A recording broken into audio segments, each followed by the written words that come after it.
सबको जय मसीह की। आज हम जिस विषय पर अध्ययन करने वाले हैं उस विषय का बहुत ही दिलचस्प शीर्षक है और वो आपको भी बात करते करते समझ में आ जाएगा कि मैं किस विषय में बात कर रहा हूँ। एक्चुअली अभी मैं आपको पता ही है कि हम लोग प्रतिदिन प्रकाशित वाक्य के कुछ कुछ अध्यायों का अध्ययन कर रहे हैं और हम समझने की कोशिश कर रहे हैं कि आखिर उसमें क्या लिखा है। तो जब मैं प्रकाशित वाक्य उसके चौथे अध्याय का अध्ययन कर रहा था तो वहाँ पे बहुत ही खूबसूरत वर्णन है जो प्रभु यीशु मसीह के सिंहासन का और स्वर्ग का और प्राचीनों के बारे में वहाँ पे लिखा हुआ। आप जरूर उसको पढ़िएगा। तो वहाँ पर लिखा हुआ था कि प्रभु यीशु मसीह के सिंहासन के पास में ही छोटे सिंहासन हैं जो 24 प्राचीनों के हैं, जिस पर 24 प्राचीन बैठे हुए हैं। तो ये जो बात थी ना, इससे मुझे अचानक से मन में एक डाउट आया, कि डाउट नहीं बोलना चाहिए, ख्याल आया कि मैं ये सोच रहा था कि आखिर यहूदा ने क्या खोया।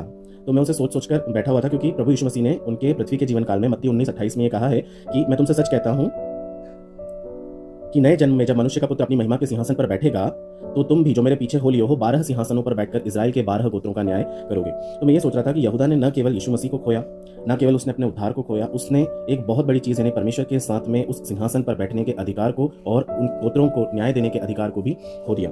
मैं जब सोच रहा था तो मुझे बड़ा अजीब सा लगा शायद यहूदा को, या वो समझ ही नहीं पाया होगा कि उसने क्या कुछ खो दिया है सिर्फ शैतान के इन्फ्लुएंस में आकर। क्योंकि यीशु मसीह ने खुद इस बात के विषय में कहा था कि मनुष्य का पुत्र तो जैसा उसके विषय में लिखा है जाता ही है, परंतु उस मनुष्य के लिए हाय जिसके द्वारा मनुष्य का पुत्र पकड़वाया जाता है। उस मनुष्य के लिए भला होता कि वो जन्म ही ना लेता। प्रभु यीशु मसीह यहाँ पर उसको श्राप नहीं दे रहे थे, वो ये कह रहे थे कि ये अच्छा ही होता कि यदि ये मनुष्य ही पैदा नहीं होता। वो इसलिए था क्योंकि उसने जो खोया है वो सिर्फ यीशु मसीह देख पा रहे थे। उसने उस सिंहासन पर बैठने के अधिकार को खो दिया था। कहने का मतलब यही है मेरे प्रियो कि यीशु मसीह के साथ फिजिकल प्रॉक्सिमिटी का मतलब ये बिल्कुल नहीं है कि आप उससे इंटरनल इंटीमेसी रखते हैं। कहने का मतलब है कि यीशु मसीह के साथ समय बिताना, उसकी बातें सुनना, उसके चमत्कारों को देखना, ये काफी नहीं होता है कि यीशु मसीह के साथ आप उस सिंहासन पर बैठते।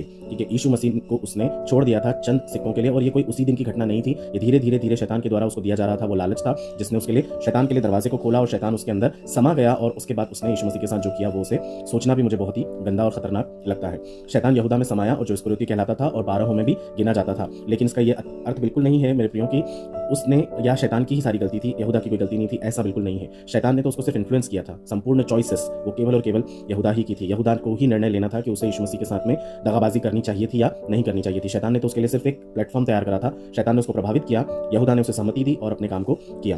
फिर दूसरा जो ख्याल मेरे अंदर आ रहा था वो ये था कि चलो उसने तो जो छोड़ ही दिया, उसने उसकी खुद के नुकसान को उसने खुद किया, और हम नहीं जानते उस खाली स्थान को फिर भरने वाले थे मत्तिया। जी हाँ, जो बहुत ही ज्यादा कहना चाहिए प्रार्थनाओं के द्वारा और चिट्ठी डालकर 11 चेले बचे थे उनके द्वारा वो चुने गए थे। और आप देखिए कि कहां से कहां वो आ गई बात है ना। जहां यहूदा को खड़ा होना चाहिए था वहां पर मत्तिया खड़े हो गए, और मत्तिया जो है वो 12 गोत्रों का न्याय करने के लिए आज स्वर्गीय सिंहासनों में परमेश्वर के साथ बैठे होंगे। ठीक है, और फिर मैं ये सोच रहा था कि चलिए ये भी ठीक है कि मत्तिया को भी जगह मिल गई। फिर मेरे दिमाग में ये ख्याल आया कि आखिर बाइबल के अनुसार तो 24 ही हमको सिंहासन दिखाए गए हैं कि जो परमेश्वर के पास में लगे हैं, 12 पुराने और 12 इधर नए नियम के अनुसार 24 सिंहासन लगे हैं। तो आखिर पौलुस कहाँ गया? पौलुस के लिए क्या परमेश्वर ने कोई स्थान रखा हुआ है? क्या पौलुस परमेश्वर के साथ विराजमान है?